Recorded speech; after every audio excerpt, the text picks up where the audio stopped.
नमस्कार, आर्यन खबर पे आपका स्वागत है। मैं हूं दीपक प्रियदर्शी। बिहार में शिक्षकों को वेतन मिला या नहीं मिला, इस इशू पे पिछले कई दिनों से हम लोग लगातार चर्चा कर रहे हैं और पूरे बिहार के शिक्षा जगत में इस बात को लेकर चर्चा है। जनवरी से वेतन नहीं मिला है और वेतन की आस में जो इतना बड़ा पर्व होली भी बीत गया, बिना वेतन के तमाम शिक्षकों का होली भी बीत गया और दर्द पहले से ही शिक्षक तमाम प्लेटफॉर्म पर जाहिर कर रहे हैं। होली से पहले भी अपनी तकलीफ जाहिर की और अब होली के बाद भी नोटों का बंडल सोशल मीडिया पे दिखाते हुए ये कह रहे हैं कि इतने सारे रंगों के बिना हमारी होली का रंग भी फीका पड़ गया।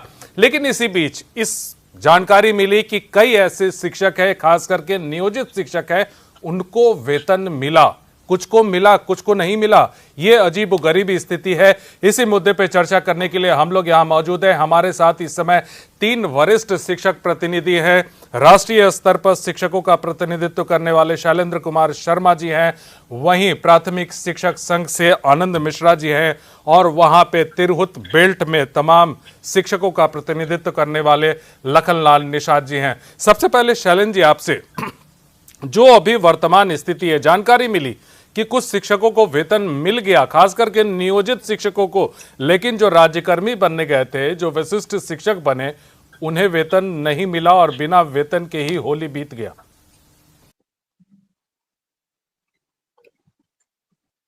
दीपक जी, वेतन विसंगति और वेतनमान का मामला शुरू से चला आ रहा है। जब 2003 में ये शिक्षा मित्र की बहाली हुई या सारे मुखिया सरपंच बहाल कर दिए, विसंगति तो वहीं से शुरू हो गई। और 2006 में शिक्षा को पंचायती राज में भेज दिया गया, विसंगति तो वहीं से शुरू हो गई। ये नगर निगम का शिक्षक बना दिया, पंचायत का शिक्षक बना दिया, जिला परिषद का शिक्षक बना दिया। वहां के कर्मचारियों की स्थिति देखिए, तो ये तो शिक्षक हैं, बेचारे बन गए। इनका अलग आवंटन, गैर योजना की जगह योजनाबद्ध में। जिस समय पंचायती राज और शिक्षा मित्र की बहाली होनी थी, क्यों नहीं विरोध हुआ? शिक्षा मित्र कौन थे? पढ़े लिखे बेरोजगार नौजवान थे।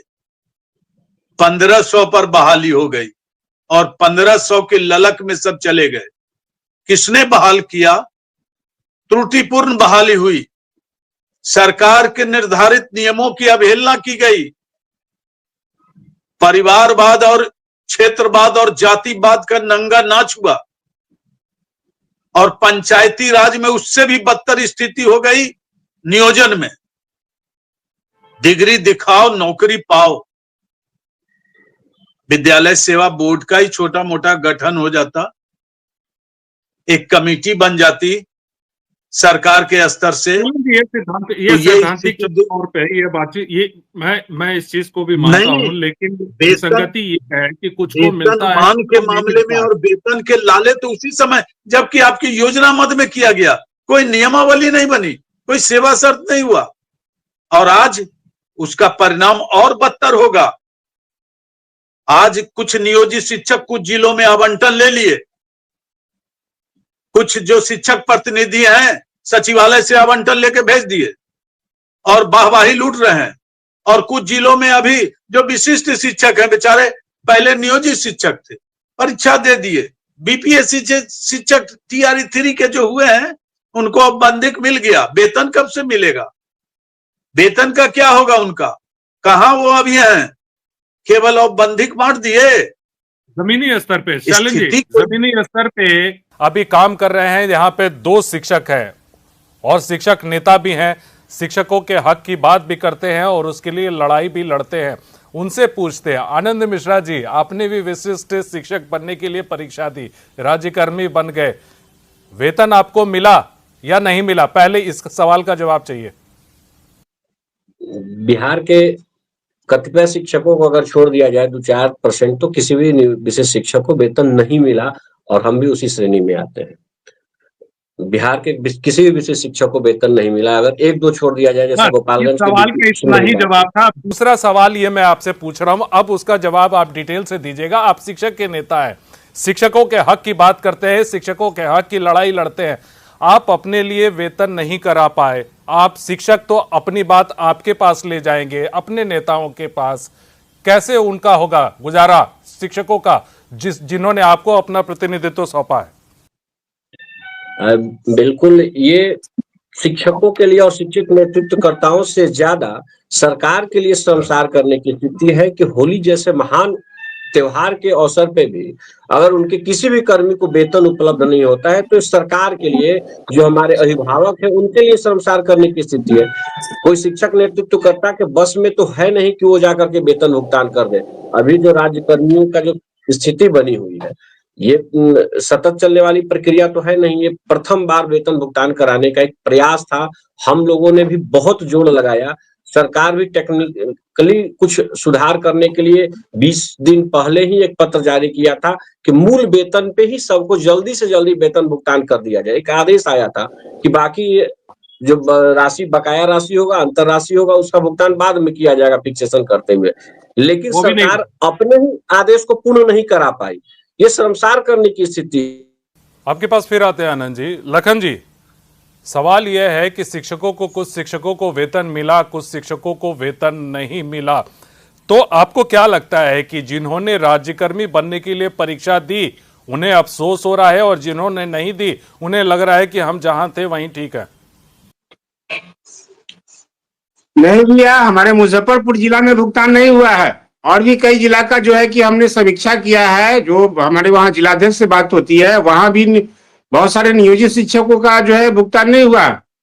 और विशिष्ट शिक्षक का तो बहुत बुरा हाल है। एक्सेप्शन छोड़ दिया जाए अपवाद के रूप में, तो पूरे बिहार का जो वेतन भुगतान नहीं हुआ है। राज्यकर्मी वाले का, जो पूर्व से राज्यकर्मी है, उनका परसेंटेज का भुगतान हो गया है। बड़ी विडंबना है कि कुछ परसेंटेज शिक्षक को मिला वेतन और बाकी लोग को नहीं मिला, तो होली तो फीका पड़ा ही है। इसके लिए सरकार तो अपना प्रयास करती ही है। विधानसभा के अंदर जितने भी प्रतिनिधि है उन्होंने भी आवाज उठाया है, लेकिन इसके लिए कहा जाए फुल्ली और फुल्ली जो है कि आपका सरकार के साथ विभाग भी दोषी है। क्योंकि आप लार्ज स्केल पर विशिष्ट शिक्षक बनाया है, तो उसको लार्ज स्केल पे काम करने के लिए आपका सेटअप भी चाहिए, जो मैंने पूर्व में भी कहा था। और विभाग ने ऐसा नहीं किया, और नहीं करने के कारण उनका जो है वेतन भुगतान नहीं हुआ। बहुत बुरी स्थिति है। और इसका पूरा का पूरा जो है कि यह जो भुगतान नहीं हुआ है, शिक्षा विभाग को तो जाता ही है और सरकार को भी जाता है। पता नहीं लोग श्रम कहाँ धो के रखे हुए हैं, कहाँ बेचे हुए हैं। और हम लोगों ने एक प्लानिंग किया है कि अब हम विभिन्न कैटेगरी में नहीं बटेंगे। अब भाई एक विद्यालय है, एक ही शिक्षक रहेंगे, चाहे वह नियोजित से अगर विशिष्ट जाते हैं तो उनका नाम विशिष्ट हटाइए और पुराना वेतनमान। और इस पर हम लोग फिर चर्चा कर रहे हैं, फिर आप अगली डिबेट में बैठेंगे तो हम बात करेंगे उस पर। लेकिन वेतन भुगतान होना सब। जी आनंद जी, अभी वस्तु स्थिति है, क्या आपको नहीं, मैं व्यक्तिगत रूप से आपसे पूछ रहा हूं, क्या आपको अभी अफसोस हो रहा है कि हमने राज्यकर्मी बन के, विशिष्ट शिक्षक बन के गलती कर दी? बिल्कुल नहीं, बिल्कुल नहीं, कोई अफसोस नहीं है। कोई भी राज्यकर्मी बनने के लिए ये शिक्षकों की चिर प्रतीक्षित मांग थी और शिक्षकों ने उसके लिए लड़ाई लड़ी है। हाँ, परीक्षा देने की बात है तो परीक्षा एक अलग मैटर होता है, लेकिन राज्यकर्मी बनना हमारा उद्देश्य था, हमारा लक्ष्य था, हमने उसको अचीव किया है। चाहे वो परीक्षा दे करके हो, चाहे सरकार से हम लड़ाई लड़के हो। तो सरकार ने एक रास्ता रखा कि आप आइए। बीपीएससी की परीक्षा से भी बहुत से लोग राज्यकर्मी बनने का रास्ता अख्तियार किए थे, लेकिन सक्षमता परीक्षा सिर्फ नियोजित शिक्षकों के लिए आयोजित की गई और उसको पास करके अगर हम राज्यकर्मी बने हैं तो ये हमारे लिए गौरव का विषय है। हमको शर्मिंदगी का विषय या हमको कहीं से भी मलाल नहीं है। हम इसके लिए अपने आप को प्राउड फील करते हैं। जी शैलेंद्र जी, परेशानियां आती रहती है, जानकारी मिल रही है, वेतन 10 दिन बाद आ जाएगा, 1 महीने बाद आ जाएगा, हम स्वीकार कर लेंगे। लेकिन परेशानी का कारण तो हम जानते हैं ना कि कहाँ से लेट हुआ है। अधिकारियों की अव्यवस्था, अधिकारियों ने उसके लिए तत्परता से तैयारी नहीं किया, जिस कारण से वो अपने ही आदेश को जमीन पे लागू नहीं करा पाए।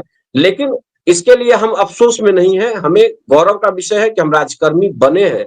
अपने क्षमता के बदौलत हम लोग राज्यकर्मी बने हैं। ये प्रत्येक विशेष शिक्षक बनने वाले शिक्षकों के लिए गौरव का विषय होगा। जी शैलेंद्र जी, अभी जिस तरह से कह रहे थे कि अभी लखन जी बोल रहे थे कि तमाम जितने वेतनमान और तमाम कैटेगरी हम लोग कोशिश करेंगे, तमाम जो जितने लोग हैं वो ये कोशिश करेंगे कि एक वेतनमान हो, एक कैटेगरी हो, उस कैटेगरी में तमाम शिक्षकों को रखा जाए। संभव है? बीपीएससी शिक्षक, विशिष्ट शिक्षक, नियोजित शिक्षक, अतिथि शिक्षक, कई प्रकार के शिक्षक, क्यों नहीं सहायक शिक्षक? सरकार की मंशा है कुछ कर गुजरने की। जीपीएफ से ईपीएफ हो गए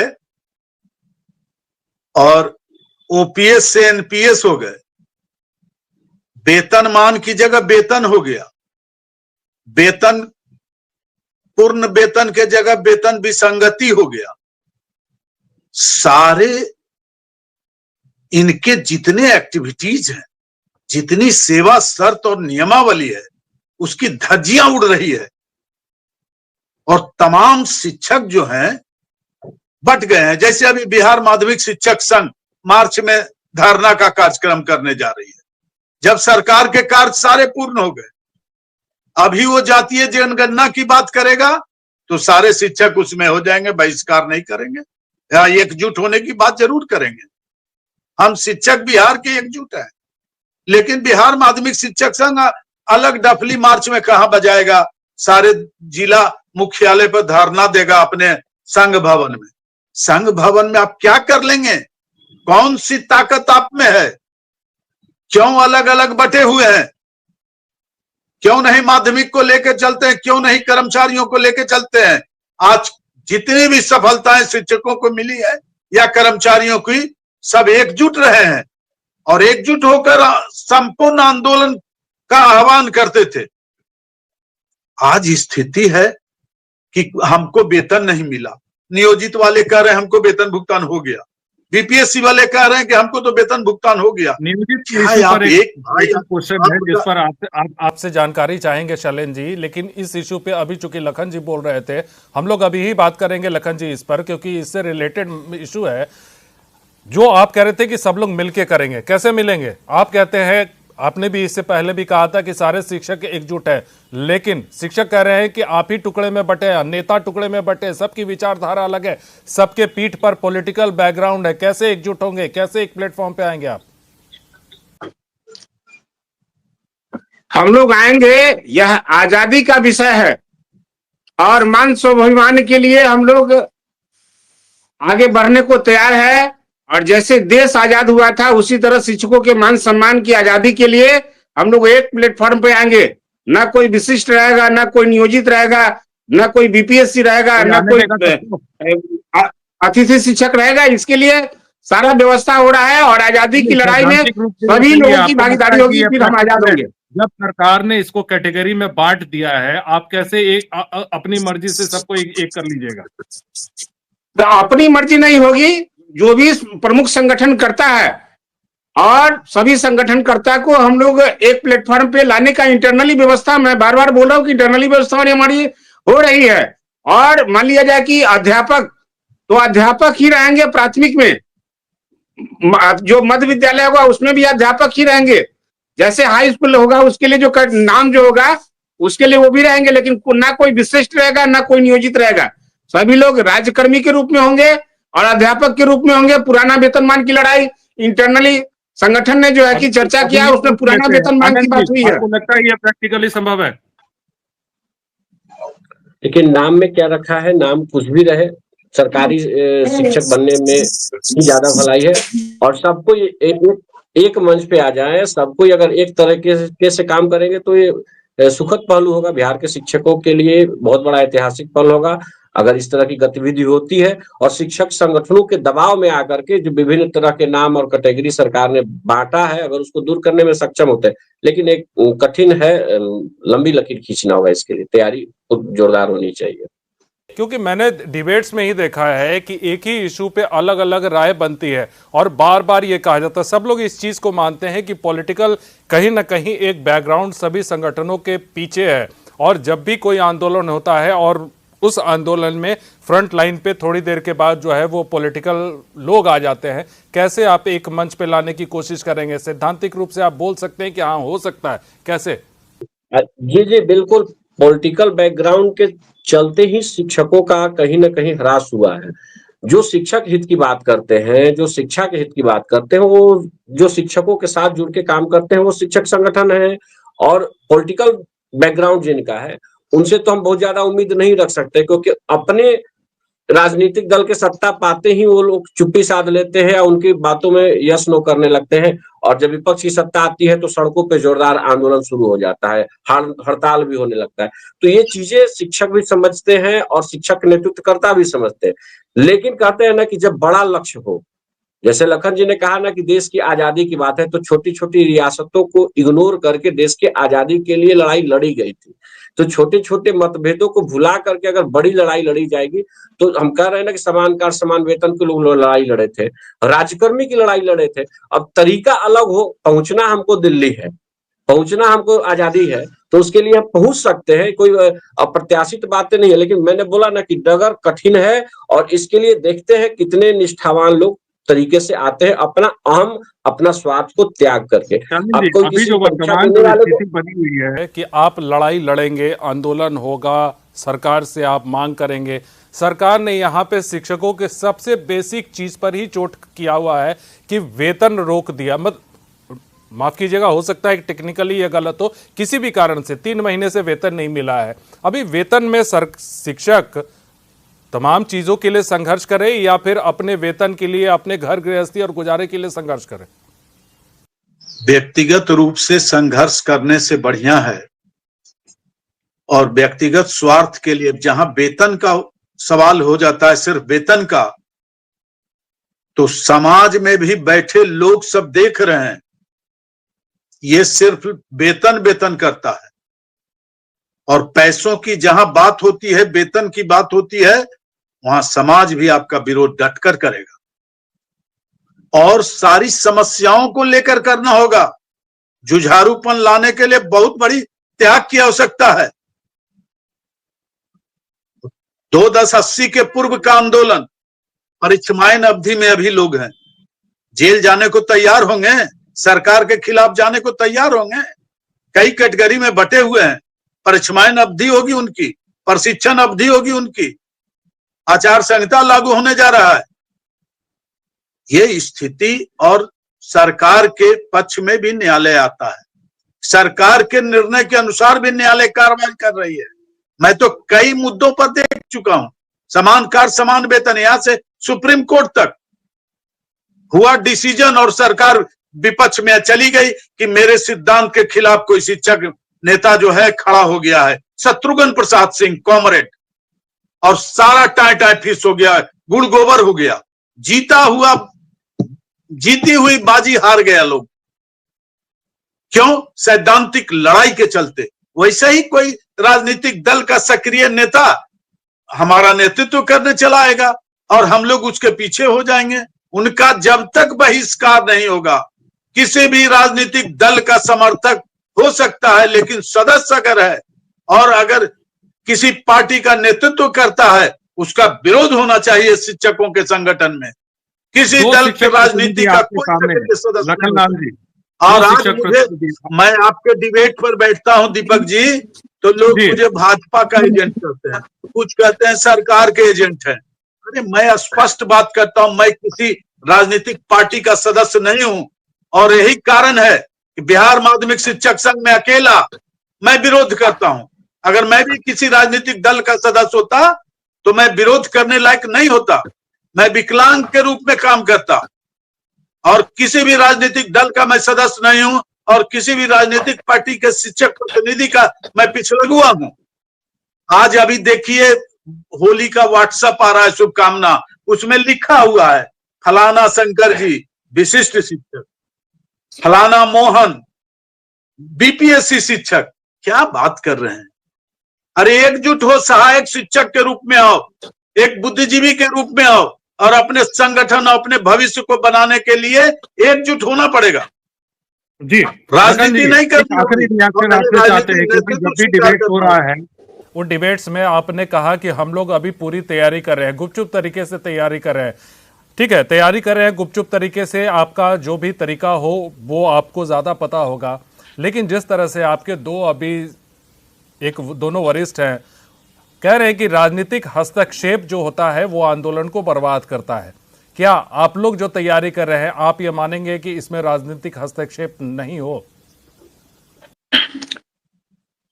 शैलेंद्र भाई हमारे गार्जियन अभिभावक हैं, आनंद भाई हमारे छोटे भाई हैं, और इन्होंने सही कहा कि राजनीति जो हस्तक्षेप है उससे हमको अलग होना पड़ेगा।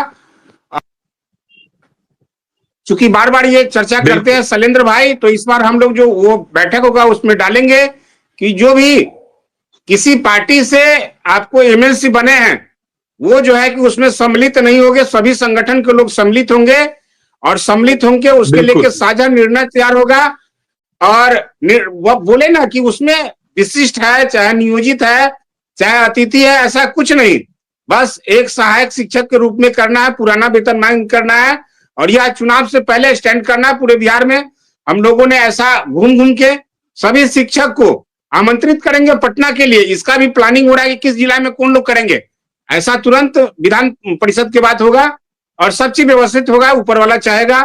और सभी शिक्षक ऐसा चाह भी रहे हैं कि अब हम लोग को सरकार ने बहुत सता लिया है, वह वेतन के मुद्दे पर हो, लड़ने का अधिकार है आपको। जाहिर सी बात है कि अभी जो वर्तमान स्थिति जो चल रही है कि आपको वेतन के लिए भी जो है अभी सरकार से रिक्वेस्ट करना पड़ता है, जो आपका अधिकार है। ऐसे में अगर तमाम शिक्षक संगठन एक प्लेटफॉर्म पे आने की कोशिश करते हैं, कितना सफल होगा ये देखना होगा। फिलहाल इस चर्चा में भाग लिए शैलेंद्र शर्मा जी, आपका बहुत बहुत धन्यवाद। आनंद मिश्रा जी, आपका बहुत बहुत धन्यवाद। लखनलाल जी, आपका भी बहुत बहुत धन्यवाद।